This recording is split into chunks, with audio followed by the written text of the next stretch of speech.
Y vamos a ir a Romanos, capítulo 8. Venimos desarrollando nuestro tema acerca de la nueva relación que tenemos con el pecado, enfocándolo en la seguridad de salvación. Hemos tratado los temas en Romanos capítulo 6, 7 y ya entramos al capítulo 8. Así que yo le voy a pedir que usted hoy conmigo lea Romanos 8, capítulo 8, 14 al 17. ¿Lo tienen, hermanos? 8, 14 al 17. Van a estar atentos, no se me van a distraer, por favor. Las personas que están afuera, si algunos pueden entrar, les agradecería. Y si no, por favor, no se me van a distraer. Los sugieres no tienen que estar tampoco necesariamente afuera. Me interesa más que la gente escuche la palabra de Dios. Si usted vino hasta aquí, fue a escuchar, amén. Y fue a recibir la palabra, si no se hubiera quedado en su casa, así de sencillo, ¿listo? Entonces por favor no se vaya a distraer, ¿listo? Bien, 8, 14 al 17, dice la palabra de Dios: porque todos los que son guiados por el Espíritu de Dios, estos son hijos de Dios, pues no habéis recibido el espíritu de esclavitud para estar otra vez en temor, sino que habéis recibido el espíritu de adopción, por el cual clamamos, Abba Padre. El Espíritu mismo da testimonio en nuestro espíritu de que somos hijos de Dios. Y si hijos, también herederos, herederos de Dios y coherederos con Cristo, si es que padecemos juntamente con Él, para que juntamente con Él seamos glorificados. Amén.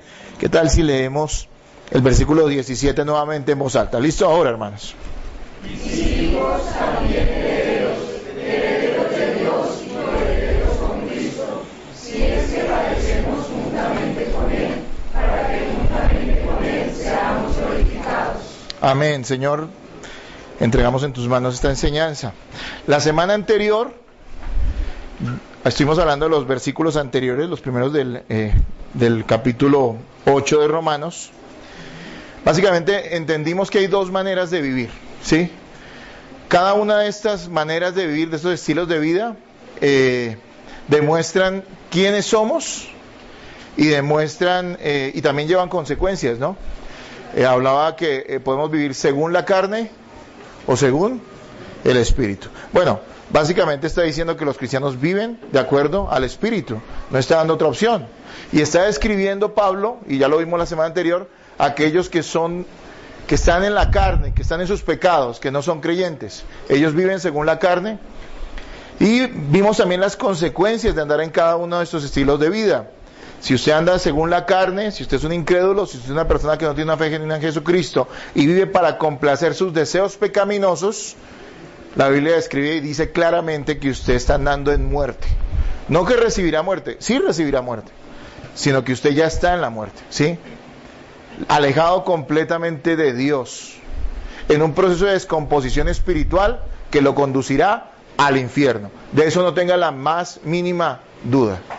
Pero si usted es hijo de Dios, está andando según el Espíritu, es decir, que aunque usted todavía en su ser tiene algún deseo, tiene la presencia del pecado, está allí todavía, y por lo tanto usted todavía tiene una lucha, tiene deseos hacia el pecado, pero usted siendo un hijo de Dios, caminando y viviendo y tener la capacidad de vivir de acuerdo al Espíritu, usted también ante todo desea satisfacer sus deseos espirituales, esos deseos santos que surgen de nuestro corazón y que son conforme a la enseñanza de la palabra de Dios.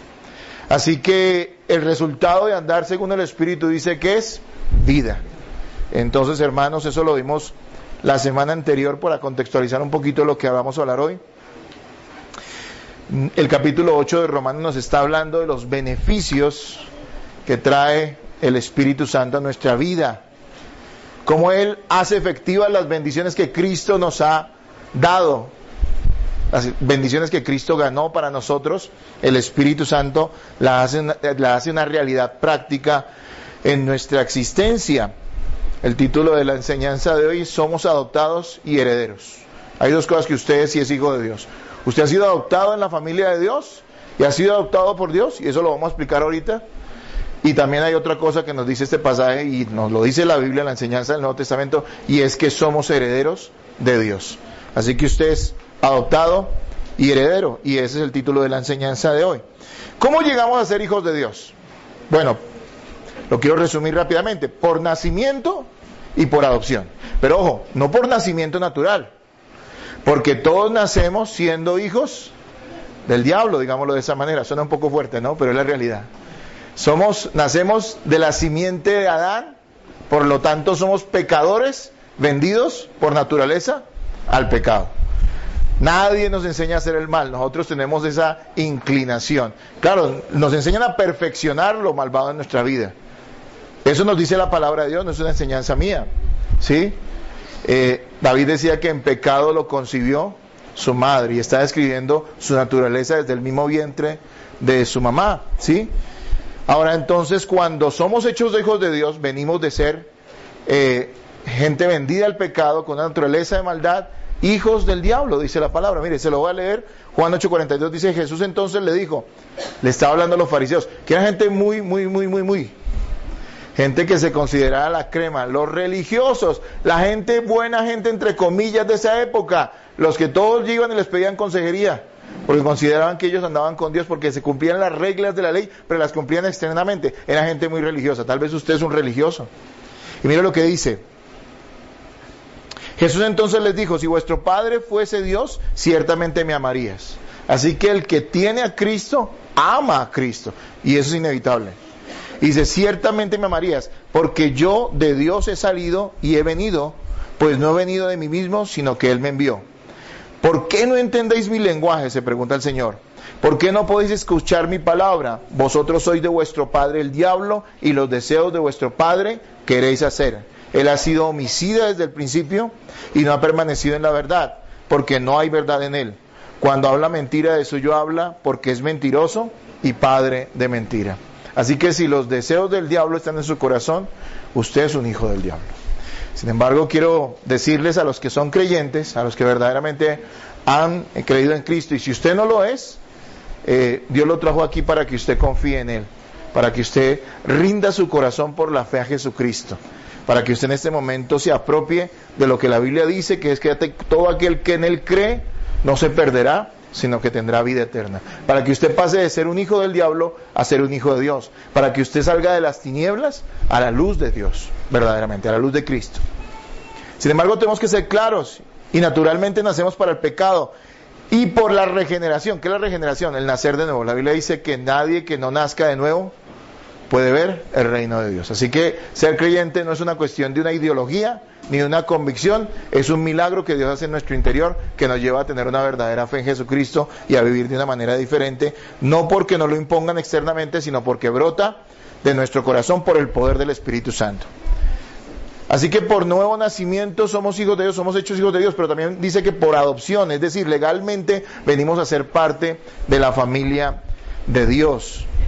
Como pecadores simplemente somos criaturas. Hoy se predica, se habla tanto, lo vemos en la televisión, lo vemos en la internet, lo vemos en todo lado. Ahora se habla de una hermandad universal. No importa lo que creas, no importa lo que hagas, no importa qué religión pertenezcas, tú eres y todos somos hijos de Dios. Eso es una mentira grande como el océano. Eso es una mentira gigantesca. Eso no enseña la palabra de Dios. Existen criaturas de Dios. Porque para que haya filialidad con Dios tiene que haber un corazón conforme a Él, y Jesús lo acaba de decir y se lo dijo a los fariseos: tenemos que amar a Cristo. Quien ama a Cristo es hijo de Dios. La doctrina de la adopción, que está presentada en el Nuevo Testamento, en general nos muestra que Dios nos ha vinculado a su familia en calidad de hijos adultos, herederos con derecho. El concepto que Pablo manejaba cuando hablaba de adopción es mucho más del que habitualmente creemos o entendemos en nuestra sociedad, ¿no? Que alguien toma un niño y lo hace parte de su familia, sí es cierto. A veces se ve a las personas adoptadas como con cierta, como un segundo, no sé cómo decirlo, con una persona ahí con cierta displicencia. No debería ser así, obviamente. Pero en las leyes romanas en las cuales está marcado el pensamiento de Pablo, cuando en este o en otros pasajes más claros habla de la adopción, quien era adoptado no solamente se vinculaba a una nueva familia, sino que cortaba toda relación con la familia anterior. Así que al que era adoptado se le contaba como una nueva criatura. Era completamente alguien nuevo para la ley y no llegaba a ser alguien más de la familia, sino que llegaba a ocupar un lugar primordial dentro de la familia. De hecho, dicen algunos comentaristas que la persona adoptada o por una familia legalmente llegaba incluso a ser más, digámoslo así, más importante, más ilustre hasta cierto punto, obviamente, que los propios hijos, porque a esa persona se le había escogido y se le había llamado de afuera para ser parte de esa familia. Eso es lo que dice la Biblia que Dios ha hecho con nosotros. Que si tú eres un creyente verdadero en Cristo, Dios te ha adoptado en su familia. No es una cosa fácil, no es una cosa sencilla. Cristo pagó un precio grande para que así sea, para que tú por la fe seas vinculado a esa familia de fe, a esa familia de Dios, a ser parte, a ser un hijo suyo, ¿sí? ¿Cuáles son las características de esa adopción espiritual? Es lo que quiero que veamos en los pasajes que tenemos hoy en Romanos 8. Y vamos a verlo, ¿sí? Versículo 14, por favor. Me gusta siempre que ustedes lean, aunque yo voy a repetir siempre las lecturas, pero me gusta que ustedes lean. A Romanos 8, 14, ¿qué dice? Porque todos los que son guiados por el Espíritu de Dios, estos son hijos de Dios. Listo, Dios te vinculó a su familia. Miren, es muy conmovedor cuando alguien adopta un bebé desconocido, ¿no es cierto? Por lo regular creo que la gente que quiere adoptar niños está buscando niños muy pequeños, ¿no? Bebés que puedan levantar. Y es conmovedor ver que alguien quiera adoptar a un hijo y hacerlo parte de su familia. Pero créanme que sería mucho más impresionante si alguien adoptara un muchacho ya grande que tuviera una tendencia delincuencial. Creo que muchos la pensarían, ¿no es cierto? Y pensarían que no es un ser tierno, sino un problema que usted trae a su casa. Quiero decirle que la imagen realmente sobre nosotros es esa. Dios no adoptó bebés inocentes, adoptó delincuentes en potencia, pecadores, gente que estaba en contra de Él, ¿sí? Eso dice la Escritura. Y sin embargo Él nos quiso, ¿qué? Hacer parte de su familia. Mire qué milagro maravilloso es la salvación. Cuando estudia pues toda la teología de la salvación es algo que lo deja uno boquiabierto. Porque es que la salvación no es un tiquete al cielo que Dios nos otorga. Bueno, pasaje para tal fecha que ustedes conocen y yo, para el cielo, ¿sí? No es eso. Es toda una nueva naturaleza, es toda una condición nueva delante de Dios que Él nos otorga por pura gracia. Quien cree entender la gracia de una manera simple, quiero decirle que el concepto puede ser simple, pero lo que implica la doctrina de la gracia en general es algo profundo, maravilloso, algo que lo deja uno extasiado realmente cuando empieza a estudiarlo. Porque teniendo todo en contra y siendo los últimos cada uno de nosotros a quienes Dios debería escoger, lo ha hecho. Y lo ha hecho por su soberana voluntad y por su amor. Y nosotros debemos estar agradecidos con eso. Y entonces cuando empezamos a ver las características de esa adopción espiritual en este pasaje, lo primero que vemos es que los hijos de Dios, los que han sido adoptados por Dios, son guiados por el Espíritu Santo. Entonces, ¿cómo sé que soy un hijo de Dios? ¿O qué tengo como hijo de Dios? Número 1, en este pasaje nos dice que somos guiados por el Espíritu Santo. Somos guiados desde nuestro interior por el Espíritu de Dios con el fin de moldear nuestra voluntad y hacernos como Cristo, ¿sí? ¿Cuál es el propósito de esa guianza del Espíritu Santo? No es otra cosa que moldear nuestra voluntad y hacernos como Cristo. ¿Cuál es el propósito de la vida cristiana, no? A veces hay gente que predica tanto sobre eso, predicaciones cerradas, y hablan su propósito en la vida es triunfar, ser feliz, tantas cosas de esas tonterías. Pero cuando vamos a la palabra de Dios nos damos cuenta que la palabra nos dice que nuestros propósitos, eso lo dice Efesios 4, es llegar a ser como ¿quién? Como Cristo, tener el carácter de Él. Y así estaremos nosotros eternamente. No que seamos como Cristo en su divinidad, no, solo Él es Dios. Pero sí en su carácter, en su personalidad, en quién es Él. Esa es la meta de su vida, no es una meta pequeña, es una meta inmensa. Es algo que Dios nos ha puesto como meta y Él lo va a lograr en nuestra vida por el poder del Espíritu Santo. Y para que eso sea así, nos da guianza. Forma nuestra voluntad a través de esa guianza. Nos llevará a ser como Cristo. Hago un paréntesis porque yo sé que hay mucha confusión a veces en las iglesias respecto a lo que es la guianza del Espíritu Santo. Hay un concepto místico a veces, raro, extraño a la palabra de Dios, supersticioso, respecto a la guianza del Espíritu Santo. Yo vi gente que a todo rato Dios le hablaba, hasta para ir al baño, discúlpeme, que sea así tan gráfico. Pero yo que llevo 26 años en esto, sé que hay gente, Dios me dijo, Dios me habló, Dios me esto, y esas personas están cayendo en un pecado grave, que es tomar el nombre del Señor en vano. Tú no puedes decir que Dios te dijo algo, que Dios te ha dicho que hagas algo, y Dios nunca lo dijo, y tú quedar impune de eso. Es gravísimo, es difamar a Dios.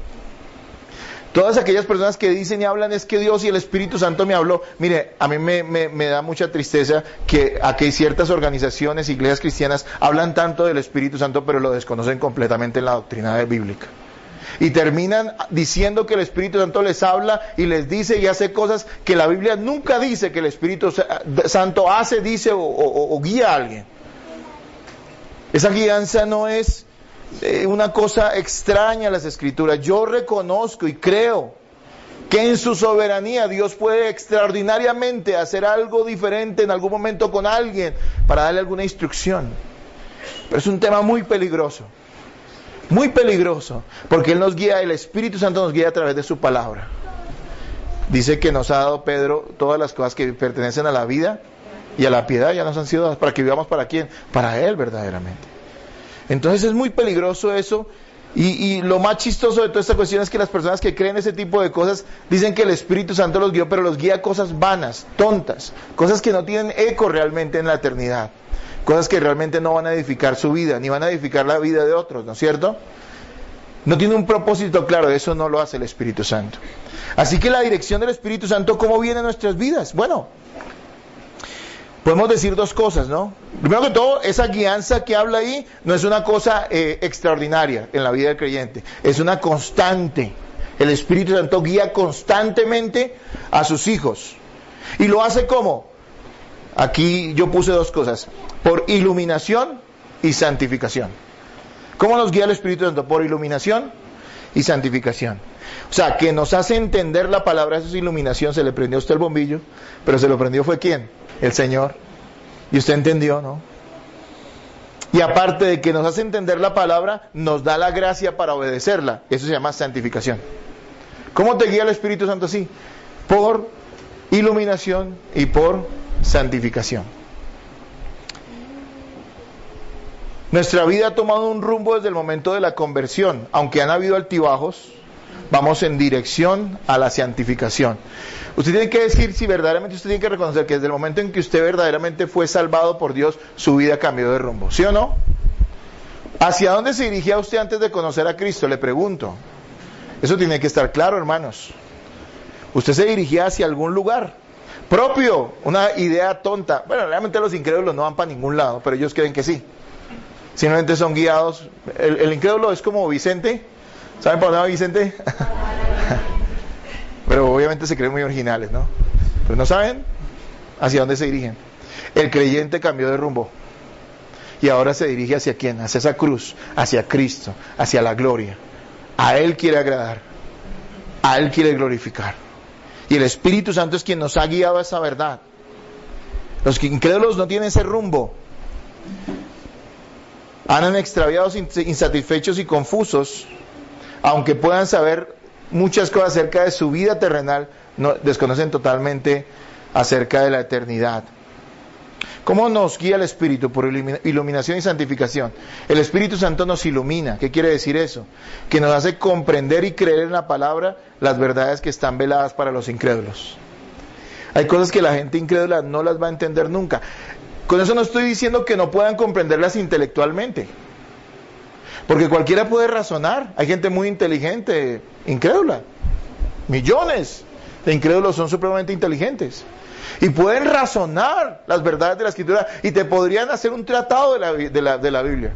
¿Cuántos libros se han escrito acerca de la Biblia de religiosos y de gente incrédula que realmente no han nacido de nuevo? Ellos han podido hablar de la Biblia, pero no tienen la luz. La luz no significa solamente el hecho de que tú comprendas ciertas verdades de la doctrina cristiana, sino que te apropies de ella creyéndola y viviendo por eso. ¿Sí me hago entender? Es muy diferente que tú creas que Cristo murió en la cruz y reconozcas médicamente cuánto sufrió Él allí y hagas un tratado sobre eso y hasta te conmuevas y te conduelas por lo que Cristo padeció. Y otra cosa muy indiferente es que tú entiendas que fue por ti, por tu miseria, por tu pecado, por tu desobediencia que Él fue a la cruz del Calvario. Y que por lo tanto tu vida no puede seguir siendo la misma, sino que te tienes que rendir a ese Salvador. Eso solamente lo hace el Espíritu Santo. Y muchas de las cosas que nosotros le hablamos a la gente de la palabra, nos tildan de ¿qué? De locos. ¿Por qué? Porque ellos no entienden. Sí lo pueden entender racionalmente, pero no lo pueden digerir espiritualmente. Y mire lo que dice, póngale el dedito en Romanos 8 y vamos a ir a 1 Corintios 2, 2 y el 16, por favor. 1 Corintios 2, 2 y el 16.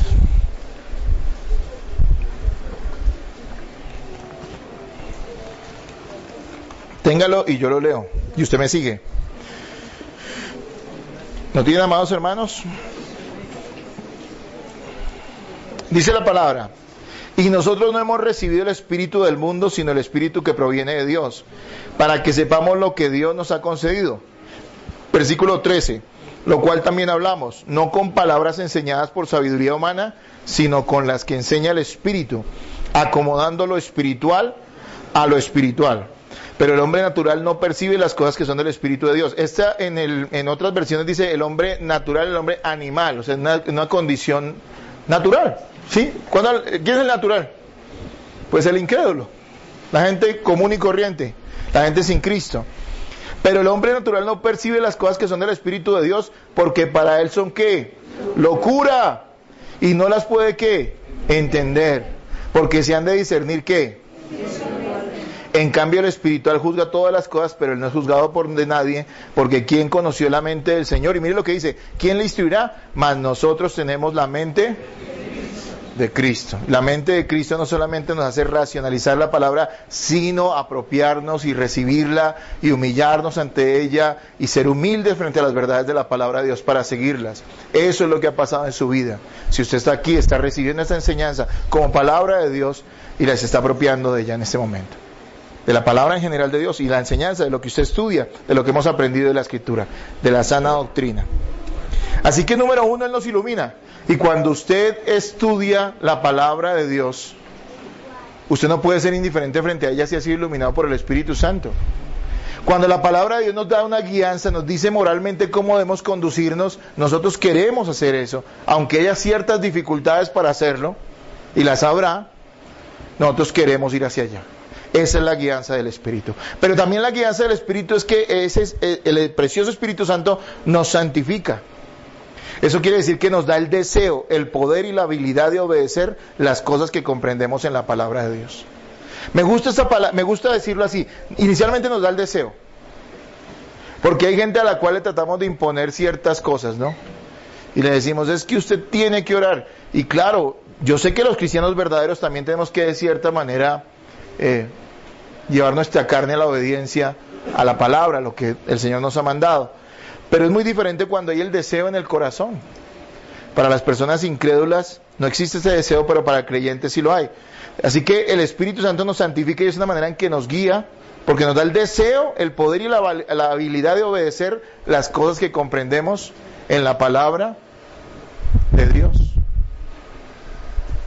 Amados hermanos, un padre amoroso se encargará de que sus hijos tengan la conducta apropiada. El Señor nos da vida y nos corrige. Si Dios es tu padre, créeme que Él no permitirá que aunque tú en ocasiones te desvíes, tú permanezcas en una vida de rebeldía contra Él. Eso no lo haría un padre humano con sus hijos pequeños, eso tampoco lo hará Dios con sus verdaderos hijos. Algo que insisto mucho y les recuerdo: una persona que está en franca y abierta rebeldía contra Dios, una persona que quiere vivir esos pecados camuflándolos sin ningún tipo de arrepentimiento en su corazón durante mucho tiempo, yo creo que es una persona que tendría que realmente humillarse delante de Dios y pedirle con todo el corazón que le salve, porque lo más probable es que esa persona no sea hija de Dios. Dios no va a permitir que sus hijos vivan de cualquier forma. Él tiene medios para hacer que sea así. Los verdaderos hijos de Dios pertenecen a una congregación bajo la cobertura de ancianos que Dios ha colocado. Y Dios ha llamado a la iglesia a disciplinar a los verdaderos hijos de Dios. La disciplina no es para cualquiera, es para los verdaderos hijos de Dios. Y es la manera en que el Espíritu Santo también obra a través de la iglesia para que los hijos de Dios no se desvíen. Y es una manera en que Dios santifica a los suyos. Por eso vuelvo y le repito que es un cuento traído de los cabellos, aquellos que dicen que son creyentes pero no son parte de una congregación. O que asisten a una congregación errada a sabiendas de que es errada. Dios usa la iglesia para santificar. Mire qué cosa loca a veces algunos dicen, ¿no? Mi relación es yo y Dios. Yo no veo eso en la Biblia. Sí, hay una relación personal con Dios, pero esa relación pasa por el hecho de que, como alguien decía, lo dice Juan, ¿no? Primera de Juan. Estudia Primera de Juan y vas a ver que lo que estoy diciendo es verdad. La relación con Dios no es solamente vertical, sino también horizontal, es con la iglesia. Juan dice, si no amas a tu hermano, no puedes amar a Dios. Porque si no amas a tu hermano que ves, ¿cómo vas a amar a Dios que no ves? Y no está hablando de todos los prójimos y las prójimas. Él está hablando puntualmente de la iglesia del Señor, a la cual tú perteneces si eres cristiano. ¿Sí me hago entender, hermano? Dice, y el que ama a Cristo da la vida por sus hermanos. O sea que hay un vínculo fuerte. Hermanos, Dios usa la iglesia para santificarnos. Por eso si usted está en una iglesia choneta, pues nunca va a ser santificado. Porque le van a aplaudir todas las tonterías que haga y nunca le van a enseñar la palabra que confronta. El Espíritu Santo nos santifica a través de la enseñanza de su palabra y el estudio personal de las Escrituras. Porque ellas nos confrontan. Créanme que el primer apaleado cuando preparo un sermón soy yo. Apaleado en el buen sentido de la palabra. En el sentido de que yo mismo me confronto con tantas cosas que leo y me gozo mucho. Yo me alegro mucho cuando estudio la palabra, cuando preparo una enseñanza, pero también soy muy confrontado. Y tengo que ir con humildad, ¿sabes? Y decir, voy a enseñar esto. Yo sé que a veces somos bastante claros y contundentes, pero créame que siempre lo hago con temor, entendiendo que el primero que tiene que aplicar eso a su vida soy yo como predicador. Hermanos, así que el Espíritu Santo guía a los hijos de Dios. Si usted es un hijo de Dios, el Espíritu de Dios lo está guiando. Dios lo está guiando. Ezequiel 11:19, ¿qué dice? Póngale el dedito a Romanos 8 y vaya allá.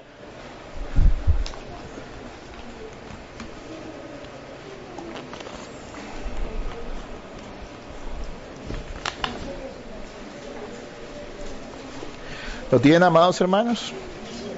Antiguo Testamento conocido. Entendemos que allí está hablando del nuevo nacimiento. Y mire lo que dice. Y les daré un corazón y un espíritu nuevo pondré dentro de ellos. Y quitaré el corazón de piedra de en medio de su carne.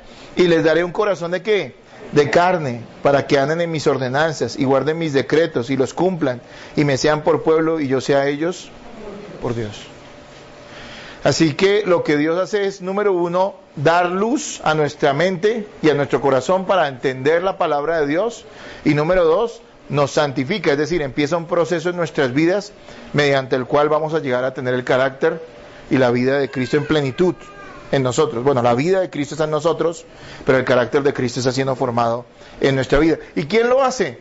El Señor. Recuerden de la enseñanza como la terminamos hace 8 días. Aunque es solo gracia, también usted está involucrado en ese proceso de santificación. O sea, es decir, nosotros no somos espectadores de nuestro propio proceso de santificación, sino que estamos involucrados en él. Y tiene que haber negación. No, y en esto yo, claro, obviamente entiendo que hay que ser cuidadosos, porque a veces podemos estar tratando de desviarnos hacia un moralismo alejado de Cristo. No, todo parte del hecho de que entendemos que es Dios quien lo hace de principio a fin en nuestra vida. Él nos ha dado vida, Él nos santifica, Él nos perfeccionará, pero nosotros tenemos que obedecer, hermanos, y esa es una realidad. Ahora bien, número 1, ¿cuáles son las características de la adopción espiritual? Somos guiados por el Espíritu Santo. Pero miren lo que nos dice el versículo 15. Vamos al versículo 15 de Romanos 8. ¿Listo? ¿Lo tienen, hermanos? La segunda característica, 8:15, dice: pues no habéis recibido el espíritu de esclavitud para estar otra vez en temor, sino que habéis recibido el espíritu de adopción, por el cual clamamos, Abba, Padre. ¿Sí? Número 1, somos guiados por el Espíritu Santo. Número 2, tenemos una relación personal e íntima con el Señor, nuestro Padre. Quien es hijo de Dios tiene una relación personal e íntima. ¿Por qué íntima?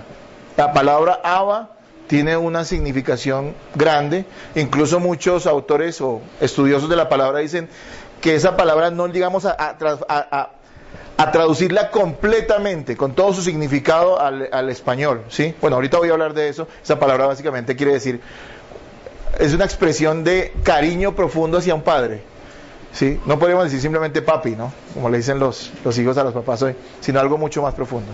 Entonces la relación que tenemos con Dios, los verdaderos hijos de Dios, los adoptados por Dios, es una relación personal e íntima con el Señor.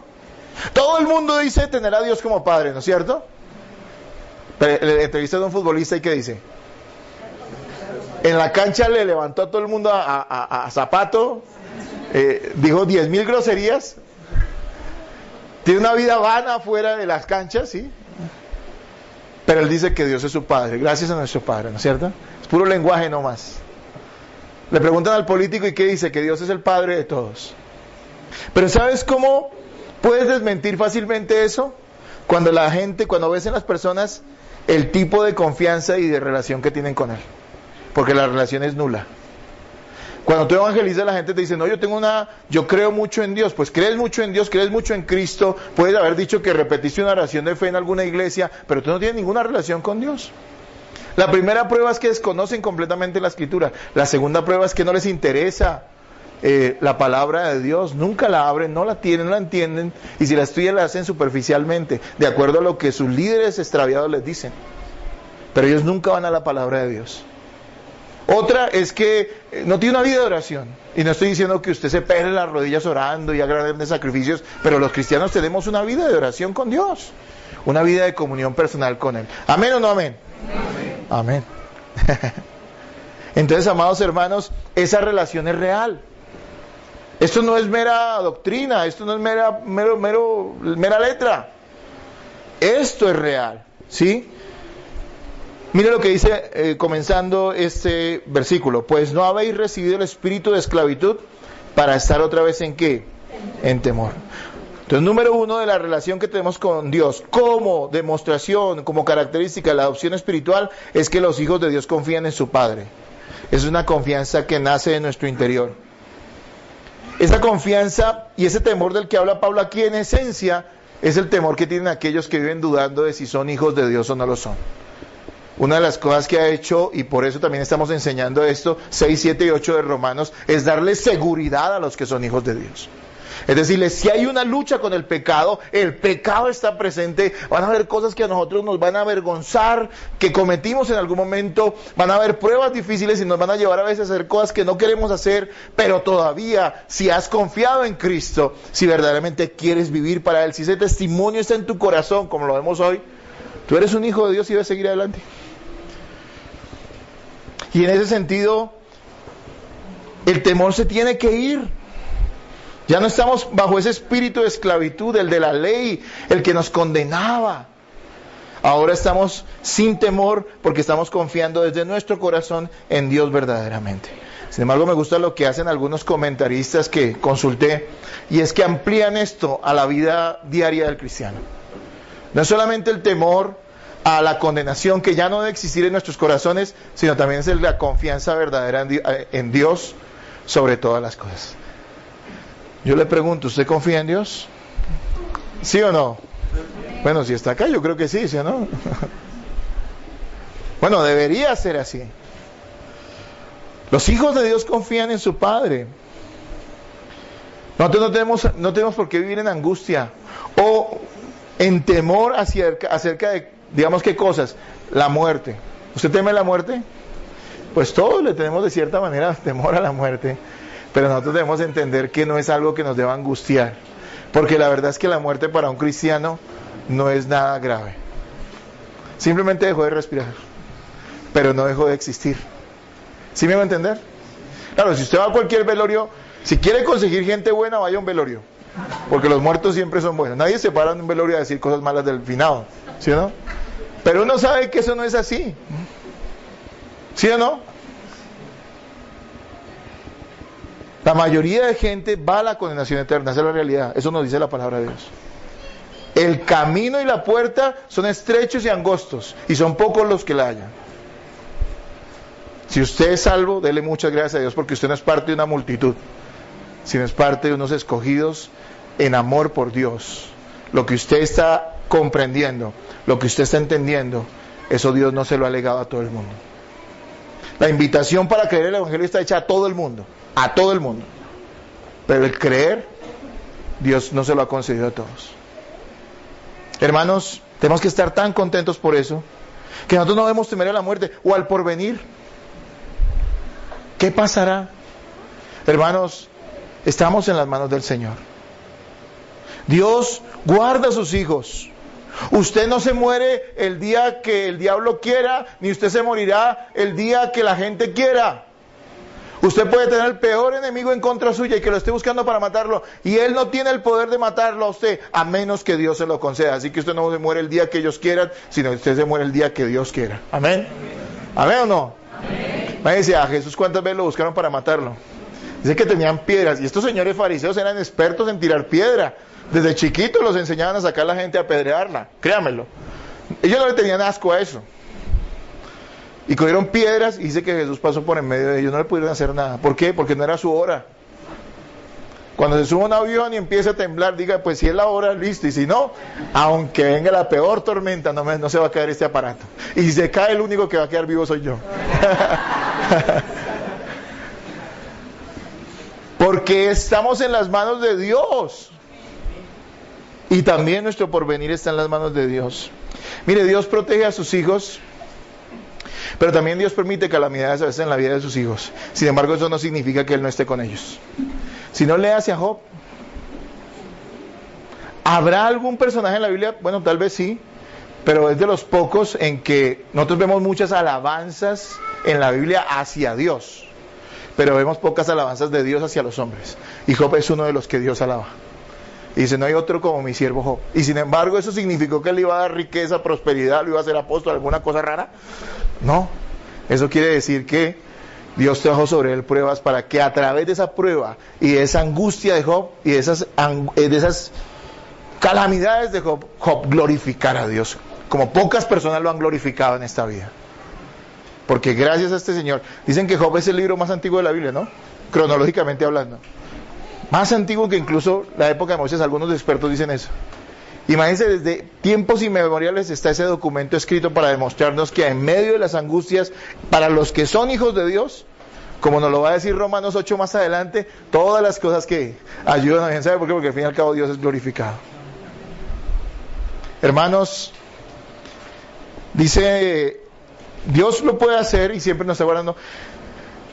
Cuentan la historia de un pastor en Holanda, en el año 1834, lo leí. Dice que este pastor, dentro de muchos testimonios, era una época de persecución, y los bandidos se hacían en los bosques, se resguardaban en los bosques, y cuando venía alguien que profesaba la fe cristiana, lo atacaban especialmente, a muchos los mataban. Y este hombre iba pasando por este bosque para visitar, era un pastor que iba a visitar a una anciana de la iglesia que estaba enferma, y tenía que pasar por ese bosque, y él dijo, listo, voy. Fue, se volvió de noche y no pasó nada. Ok, todo bien, qué bendición. Al pasar los años llegaron 2 bandidos a su iglesia, se convirtieron. Y un día le comentaron, pastor, usted tal día de tal año salió por el bosque tal y fue hacia determinado lugar. Nosotros lo teníamos a usted listo para matarlo, era nuestra consigna. Teníamos odio contra todo lo que fuera un verdadero cristianismo. Y sin embargo vimos 2 hombres altos, grandes y forzudos al lado suyo vestidos de blanco. Y no le pudimos hacer nada porque nos dio temor. Y eso es una historia real. ¿Sabe una cosa? Dios lo había protegido, Él le dio gloria a Dios. Eso no quiere decir que usted cada vez que salga en el Transmilenio va a llevar ángeles alrededor. Yo no le estoy queriendo a usted fomentar ciertas creencias raras, no, pero Dios protege a sus hijos como Él quiere, amén. Y Él lo va a hacer. Pero si usted un día le pasa alguna calamidad, sabe que dele gloria a Dios, porque igual Él está con usted. Así que está fuera ¿qué? El temor. Pero vuelvo y repito, el centro de esta enseñanza es que, y de este pasaje, es que ese temor a la condenación ya se ha ido. Nosotros estamos en Cristo. Y dice después, sino que habéis recibido el espíritu de adopción, por el cual clamamos ¿qué? Abba, Padre. Así que somos conscientes de nuestra filiación amorosa con Dios. Le estaba diciendo la palabra Abba, es una palabra aramea. Era una forma muy íntima de llamar a un padre, ¿sí? No cualquiera llamaba a su papá así, bueno, a alguien. A cualquier persona no se podía llamar de esa manera, más bien, sino solamente a su papá. Y aquel que tenía intimidad con su padre le decía Abba, ¿sí? Y esto lo entiendo como una manera de demostrar que de nuestro interior brota un afecto sincero por el Señor. Miren, me parece que esto es importante, ¿saben por qué? Porque yo creo que la relación de un cristiano con su Padre Dios no puede ser una relación fría y cuadriculada. Y yo tengo que decir que si hay algo que no comparto a veces mucho con algunas iglesias que tienen buena doctrina y a las cuales amo y respeto y me considero inferior a esos hombres que predican la palabra, me considero inferior a ellos. Pero hay algo que con sinceridad a veces me cuesta creer, porque cuando la Biblia habla de esa intimidad, de esa cercanía a Dios, como en este caso, no creo que nuestra relación deba ser fría, cuadriculada, métrica. No creo que ya no haya lugar para expresiones emocionales, sin ser emocionalistas, obviamente que no, pero las expresiones emocionales al Señor. Mire, yo todavía escucho alabanzas en mi computador cuando estoy estudiando y a veces yo me gozo tremendamente en la letra, ya no tanto en la música. Bueno, la música a veces también es chévere, ¿no? Pero no tanto en eso, sino hay ciertas letras que tocan mi corazón que simplemente yo tengo que levantar mis manos y decirle, Señor, gracias. Hay emociones en nuestro corazón. Esto no está explicando algo frío, algo cuadriculado, algo métrico. Realmente nosotros tenemos que estar apasionados por el Señor. Tenemos que hablar con Él. Nuestra oración no puede ser como si le estuviéramos hablando a una persona extraña. Claro, no tiene que ser una oración conchuda, ¿no? Porque hay gente que le habla a Cristo y le parece que estuviera hablando con cualquiera. No, eso sí es un irrespeto tremendo. Pero tampoco tiene que ser una oración fría, académica, con las palabras medidas. Señor, omnipotente, omnisciente, omnipresente, Tú tienes que acercarte a Él como lo que es. Si es tu Padre, lo es. Y nosotros deberíamos tener una relación mucho más calurosa, digámoslo de esa manera, con nuestro Señor. Recuerde algo, Dios siempre nos tratará como sus hijos. Algo maravilloso. Cuando Dios salva a alguien, nunca se va a apartar de Él. Nunca. Ni porque usted crea que Dios está lejos suyo, Él está lejos suyo. Porque Él es nuestro Padre. Clamamos del corazón, Abba, Padre. Hermanos, no temamos expresar nuestro cariño y amor sincero al Señor. Quien es infinitamente grande, también es infinitamente cercano a nosotros. Es cierto que tememos ante la soberanía y la grandeza de Dios, pero ahora que estamos en Cristo, no podemos tener terror de ese Dios, el cual nos ha perdonado a través de ¿quién? De Jesucristo nuestro Señor. Terror de Dios deberían tener los incrédulos, claro que sí, porque es un Dios inmensamente grande y maravilloso. Pero ojo, nosotros no debemos tener ese terror de Dios, sino que debemos tener amor genuino por Él. Que nuestra relación sea íntima con el Señor de una manera práctica. Así que número 1, como hijos adoptados por Dios, somos guiados por el Espíritu de Dios a través de la iluminación y la santificación del Espíritu Santo. Y en el versículo 15 hemos visto que tenemos una relación personal e íntima con el Señor nuestro Padre, como también evidencia y característica de esa adopción espiritual que Él ha hecho sobre nuestras vidas. Versículo 16, por favor, vamos a leerlo. Romanos capítulo 8, que es nuestro texto de hoy. Dice, el Espíritu mismo da testimonio a nuestro espíritu de que somos hijos de Dios. Y ahí también nos dice algo importante. Nosotros tenemos la seguridad interna de que somos hijos de Dios. El Espíritu Santo lo testifica. ¿Alguna idea que podía tener Pablo en la cabeza cuando escribió esto es acerca de las adopciones romanas? Las adopciones del Imperio Romano debían tener varios testigos que garantizaban que de por vida, o sea, esa adopción era genuina. No era una época de tantos documentos, sí había documentos obviamente, pero tenían que haber testigos, y cuando traían ese hijo, niño o adulto, a la familia, tenían que haber testigos que garantizaran por siempre que esa adopción era genuina. Y aquí le está dando al Espíritu Santo ese papel. Está diciendo, Él es el que da testimonio, el que testifica en nuestro corazón, pero testifica de que somos hijos de Dios. Aquí hay algo que aclarar, no simplemente se trata de un sentir o un parecer, ¿no? Yo vengo de una escuela, una mala escuela teológica rara, donde realmente estuve algunos años y no aprendí mayor cosa. Y después Dios me dio luz y me arrepentí de todo eso. Pero algo que nos decían era que uno era guiado por el Espíritu desde adentro, entonces era como un espíritu de corazonada, ¿sí? Como me late, dicen los mexicanos, ¿no? Entonces como que a mí me parece que aquí no me debo meter porque... Pero eso no es de eso no nos está hablando. Sí es cierto, hay una certeza interna en nuestro corazón, en nuestra conciencia. No es un me late, no, a mí me late que soy hijo de Dios. No, es una certeza interna, una conciencia verdadera que se manifiesta externamente. ¿Por qué? Por el fruto del Espíritu. Escúcheme esto. Todo lo que usted tenga en su corazón se va a manifestar exteriormente. Escuche eso. Hay veces que la gente dice, eso no importa tanto como yo me he visto. Por poner un ejemplo. Y sí, no somos legalistas, no estamos diciendo que usted tenga que tener un código de vestimenta. Menos yo, que soy un pastor que ni uso corbata. ¿Sí? Les podría decir eso. Pero sí a veces hay ciertas expresiones en lo que la gente hace que manifiestan lo que hay en su corazón. Y es real. Como alguien decía, no me juzgue porque usted no conoce mi corazón. Pues que yo no necesito conocer su corazón, necesito conocer sus acciones para saber si usted es creyente o no. Mire lo que dice Santiago, léase Santiago. Fe sin obras es muerta, es eso. ¿Qué evidencia tu vida? ¿Qué hay en tu corazón? Y si somos salvos y el Espíritu Santo está dando testimonio de que somos hijos de Dios, eso se manifestará en el fruto del Espíritu en el cual nosotros vivamos. Aunque ciertamente, y hago nuevamente esta aclaración, esa plenitud, ese absoluto del fruto del Espíritu en nuestra vida, no está plenamente, todos tenemos luchas con eso, pero está presente. Realmente en tu corazón tiene que haber fidelidad y bondad y mansedumbre y templanza, dominio propio que llamamos ahorita. Tiene que haber bondad y amor hacia Dios y fidelidad hacia Él. Y aunque eso no esté en su plenitud, es algo que vamos a ir desarrollando, pero el fruto está ahí realmente en nuestra vida. Y eso es el testimonio también que el Espíritu Santo muestra en nuestro corazón, desde nuestro interior, de que somos hijos de Dios.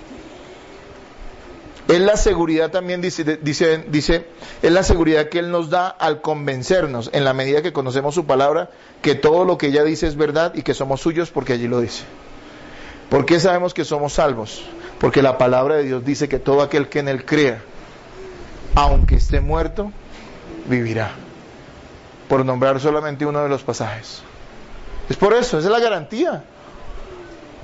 Esa es la garantía. Y esa seguridad la da el Espíritu Santo en nuestro corazón, pero se manifiesta externamente. Vamos al versículo 17, ¿qué dice? Dice, y si hijos, también herederos, herederos de Dios y coherederos con Cristo, si es que padecemos juntamente con Él, para que juntamente con Él, ¿qué?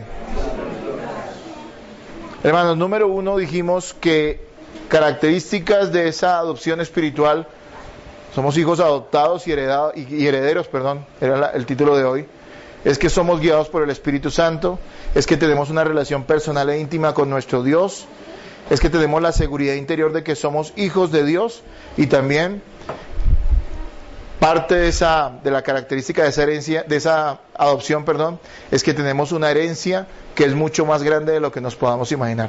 Volvámoslo a leer, mire, dice, y si hijos, también herederos, herederos de Dios y coherederos con Cristo, si es que padecemos juntamente con Él, para que juntamente con Él, ¿qué? Seamos glorificados. ¿Sabe una cosa? Uno no es hijo si no tiene herencia.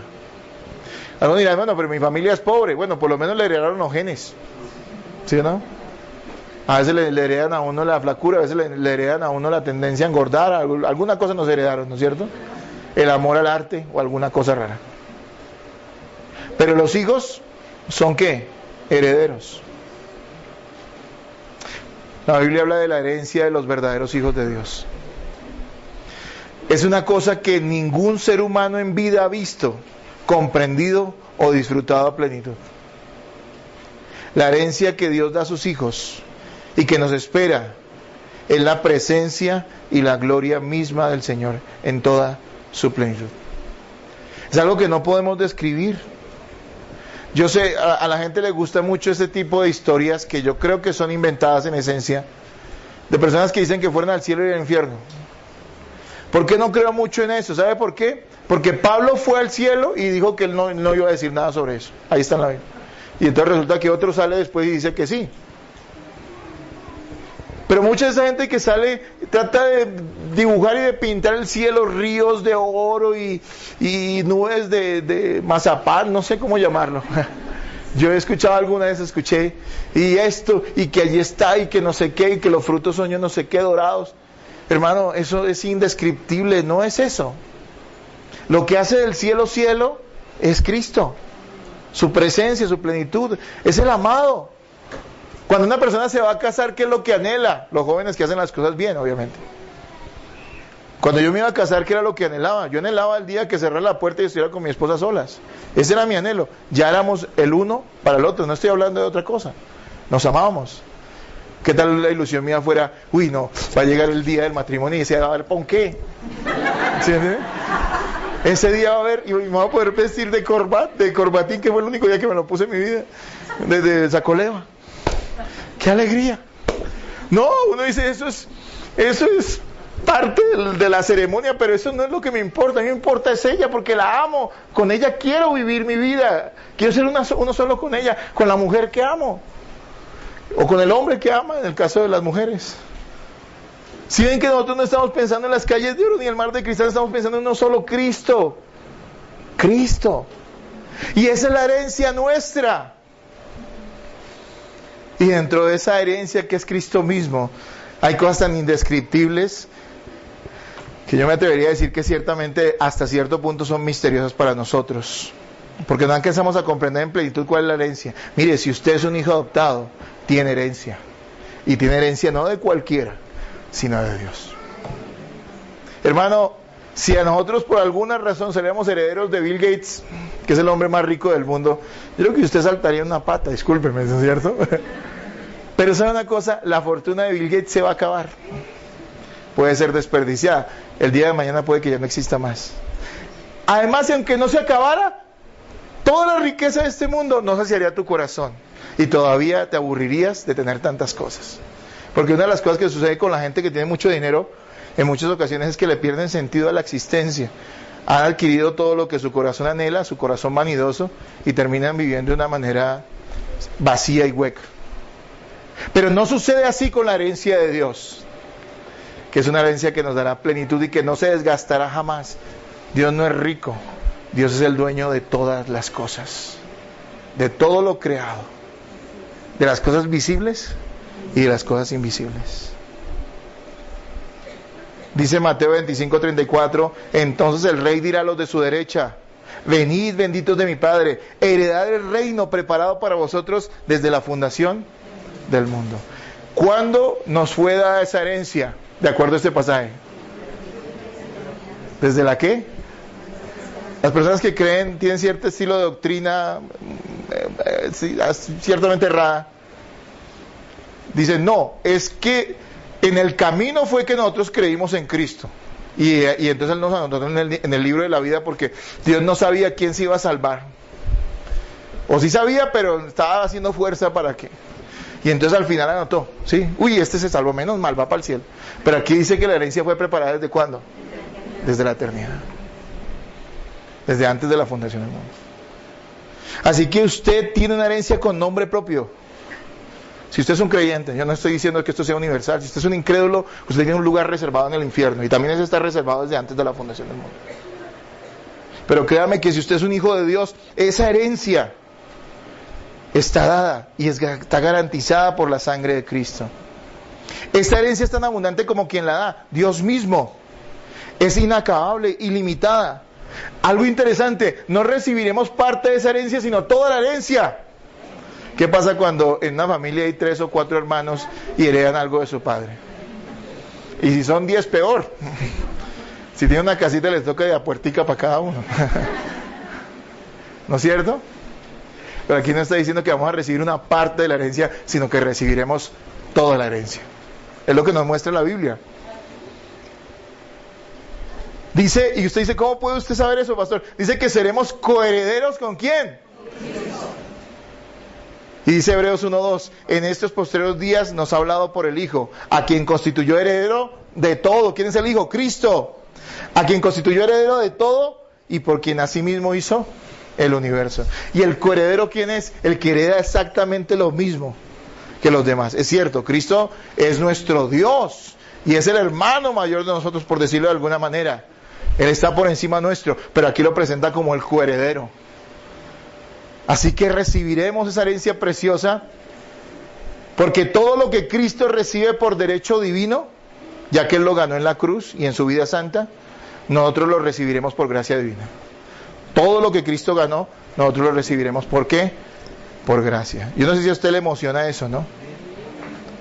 Por eso digo, a veces hay que emocionarse y no hay ningún problema.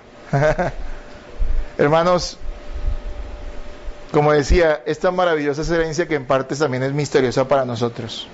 No alcanzamos a comprender la magnitud de todas las cosas maravillosas que Dios tiene para sus hijos. En esencia, Cristo mismo, pero todo lo que conlleva estar en la presencia de Cristo es algo que para nosotros va más allá de nuestra imaginación, de nuestra concepción, de lo que podemos concebir con nuestra cabeza. Miren lo que dice Apocalipsis 21:4, búsquelo. Déjele el dedito en Romanos 8. Apocalipsis 21:4, por favor.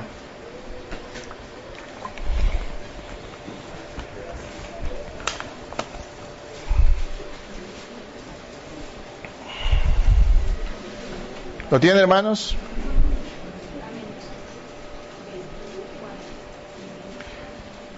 Lo voy a leer, dice Apocalipsis 21:4. Enjugará Dios toda lágrima de los ojos de ellos, y ya no habrá ¿qué? Muerte, ni habrá ¿qué? Llanto, ni clamor, ni dolor, porque las primeras cosas ¿qué? Pasan. ¿Usted se imagina un estado en el cual no habrá dolor, ni muerte, ni habrá llanto, ni habrá clamor, no habrá ningún motivo de tristeza en lo más mínimo? ¿Usted lo imagina? No, usted no lo alcanza a imaginar, ni yo tampoco. Porque desde que nacimos hemos vivido en un mundo lleno de dolor. ¿Sabe qué fue lo primero que usted hizo cuando nació? Y eso que yo no lo conocí, pero sé que es así. Lo primero que usted hizo cuando nació fue llorar. Nacimos para llorar, hermano. Y eso no suena tango viejo, pero no es un tango viejo. Esto es la realidad. Pero dice que no habrá llanto, ni un motivo de tristeza. No habrá dolor, no habrá frustración, no habrá pecado. Eso es algo que ni siquiera podemos concebir, porque estamos rodeados de pecado todas las 24 horas del día. A veces hasta soñando pecamos. Pero es un lugar donde no habrá pecado. No es un lugar, es una condición en la cual no habrá pecado. Mire lo que dice Apocalipsis 3:21. Búsquelo, porque aquí usamos la Biblia. Afine esos dedos. Dice Apocalipsis 3:21. Búsquelo.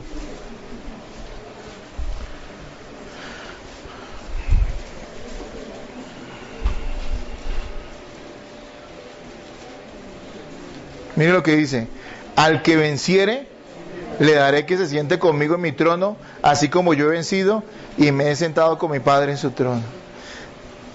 Alcanzamos a comprender qué significa sentarse con Cristo en el trono. Teólogos pueden dar muy buenas definiciones, y sin embargo estoy seguro que se quedan cortos en decir lo que significa eso. Cuando usted lo sienten en un trono, nosotros no estamos acostumbrados a eso porque no somos una monarquía. Aquí tenemos allá al frente un poco de políticos corruptos que nos gobiernan. Pero la realidad es que el trono era un lugar reservado solamente para la realeza, para personas que estaban en una posición muy elevada. Y el Señor no dice: ustedes van a estar en el último rincón de mi reino, sino que se sentarán juntamente, que reinarán. Mira lo que dice también sobre eso Apocalipsis 22:5.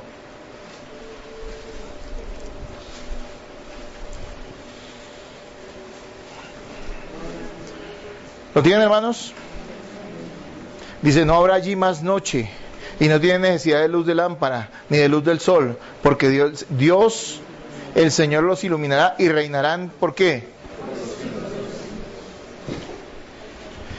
Miren, cuando yo abrazo esta verdad por la fe, de que hay una herencia para los escogidos de Dios y aquellos que han sido salvados por la gracia divina, cuando yo, por la misericordia de Dios, por su gracia bendita, sé que por haber creído en Cristo soy parte de esos adoptados, y usted debería creerlo si verdaderamente ha rendido su vida a Jesús. Usted tiene que entender que esta herencia es tan maravillosa que cualquier cosa que yo pueda anhelar en esta vida se queda corta y que no vale la pena perder, no la salvación, porque ya no se pierde para los verdaderos hijos de Dios, pero ir en contra del Señor, deshonrar a Dios, al Dios que nos dará esta herencia, que nos dio a su Hijo. Mire, para la gente del mundo solo existe un hoy y una ahora.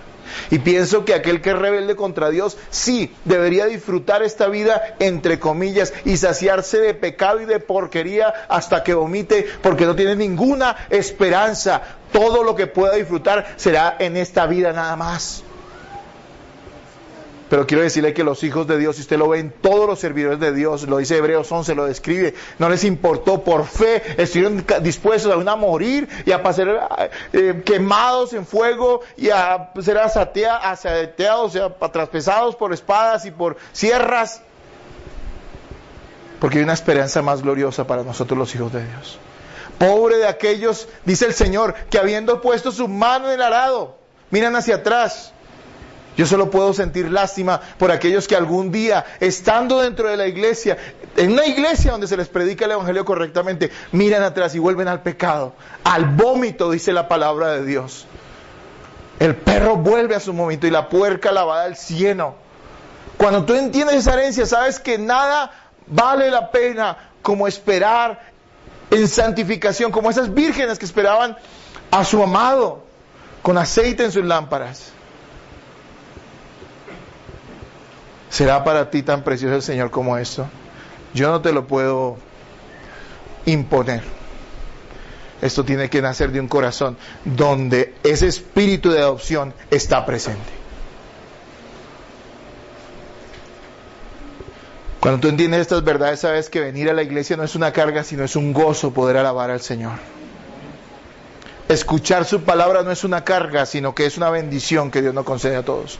Tener una palabra, la palabra de Dios en sus manos, la Biblia, y poderla estudiar con la luz del Espíritu Santo, esa iluminación que es la guianza de la que estábamos hablando, eso es un privilegio que tú no vas a despreciar, sino que vas a abrir tu Biblia y vas a empezar a estudiarla.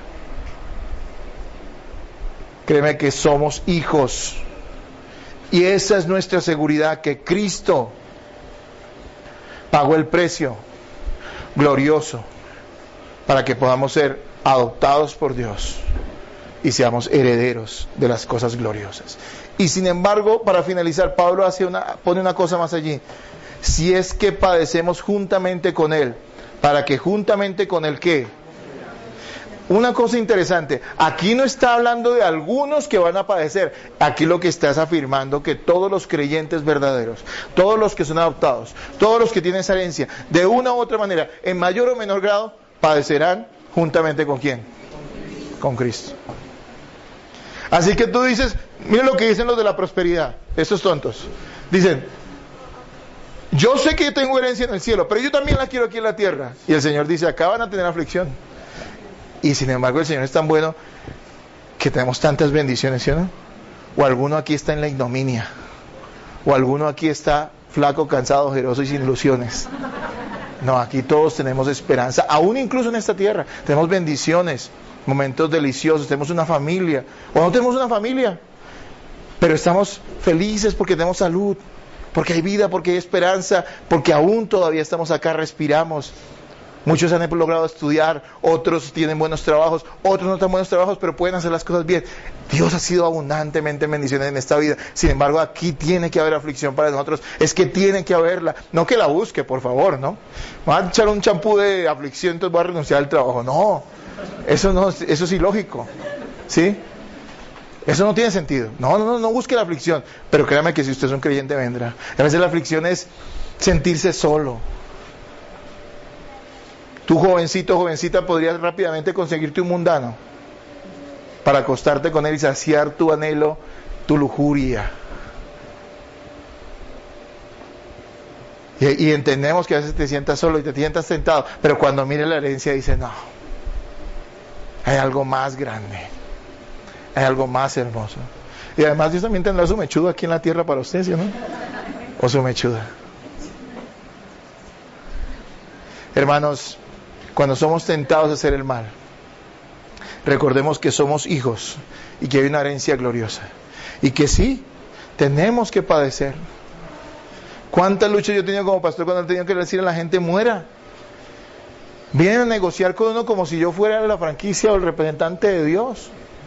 Mire, pastor, yo leí esto en la Biblia, pero a ver, si hago esto hasta acá y saco esto por acá y me meto por acá, ¿será que todavía? Le digo, no hay nada que hacer, es muerte. Tomen su cruz, síganlo. No nos va a gustar tomar la cruz, todavía estamos en la carne, todavía el pecado está presente en nuestra vida, pero ¿sabe una cosa? Hay que hacerlo, porque hay una herencia gloriosa.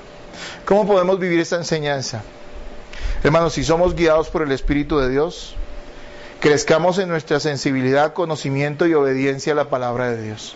¿Quiere dirección? No la busquen en cosas místicas, búsquenla en la palabra de Dios. Amén.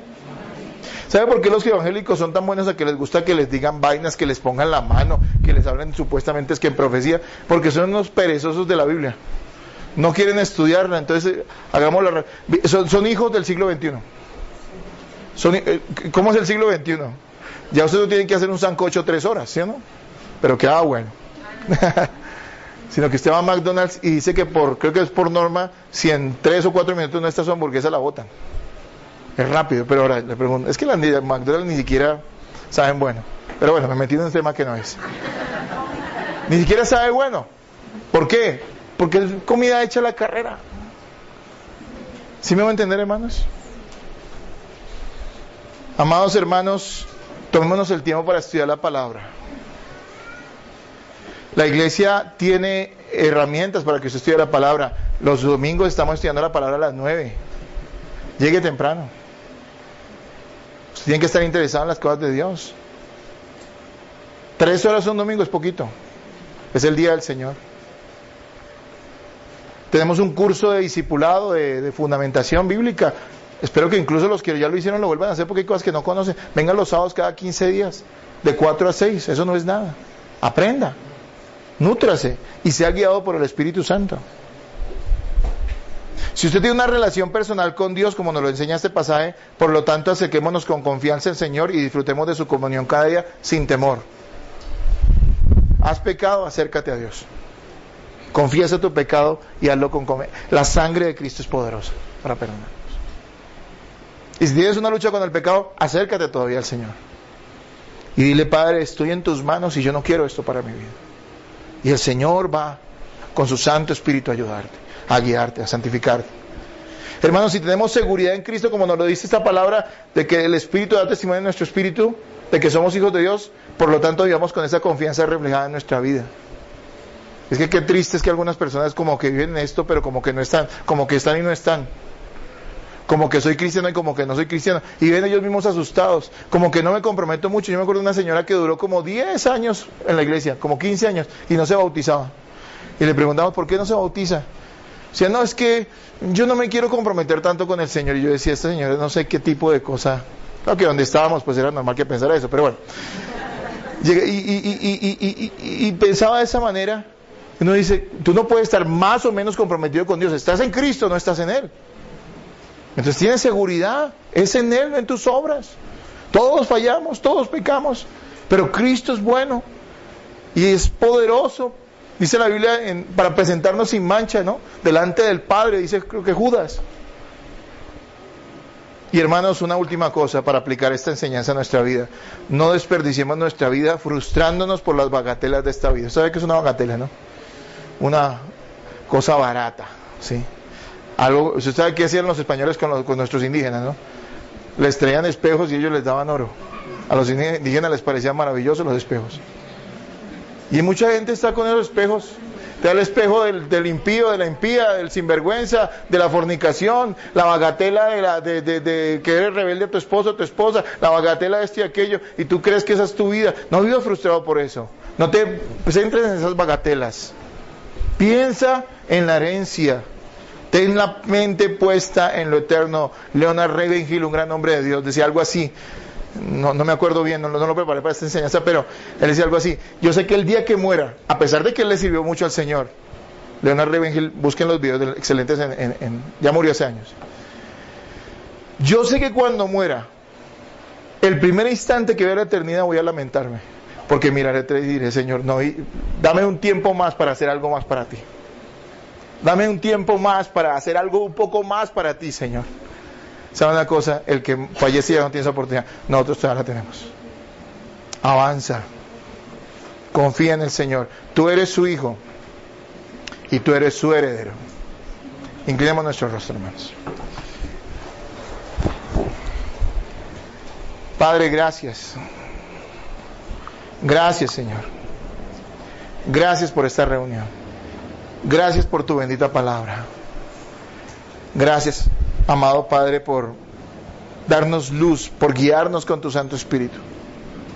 Gracias, Señor, por haber sacado de nosotros ese espíritu de esclavitud y de temor. Gracias, Señor, por darnos tu precioso espíritu de adopción.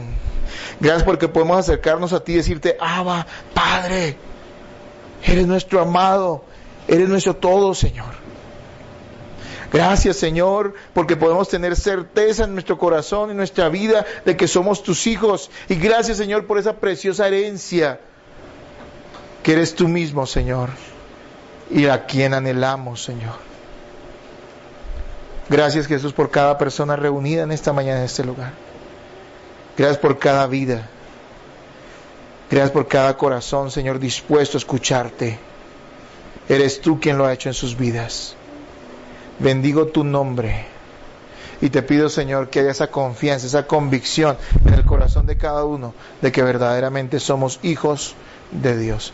Y si hay aquí personas que no han creído, si hay personas que han profesado de labios para afuera su fe en Jesucristo, pero no está en su corazón, te pido que hoy les salves y les des una convicción plena de la necesidad que tienen de ti, Señor. Te lo pido, Señor, en esta hora. Mira aquellos que están confiando, Señor, en sus iglesias, en sus pastores, aquellos que están confiando en los hombres, aquellos que están confiando en sus sistemas, aquellos que están confiando en sus métodos, aquellos que están confiando en sus supersticiones, aquellos que están confiando, Señor, en sus ritos. Te pedimos, Señor, que los saques de esas tinieblas y los traigas a la luz tuya, porque la confianza nuestra solo está en Cristo y solo puede estar en Él. Gracias, Señor, porque nos has salvado y nos has dado vida eterna en Cristo. Hoy te alabamos y te bendecimos de todo corazón, mi Señor. Gracias, Padre. Amén y amén. Bien, mis amados hermanos, realmente es